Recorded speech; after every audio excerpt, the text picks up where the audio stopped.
बरतानिया के अटॉर्नी रुकने पार्लियामेंट इमरान अहमद खान पर 15 साल लड़के पर जिनसी हमले की फर्द जुर्म आयद।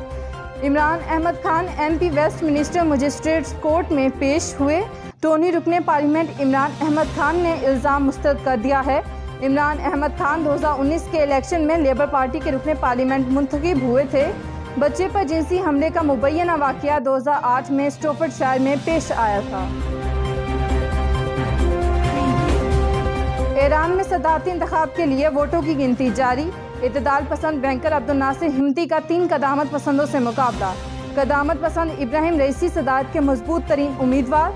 नए सदर को अमेरिका से न्यूक्लियर डील के मामला तय करने और मुल्की मईशत को मजबूत करने का सामना होगा। नाज़रीन, आपको लम्हा बाखबर रखने के लिए कोशिश हैं। मज़ीद अपडेट्स के लिए देखते रहिए अंडरग्राउंड न्यूज़।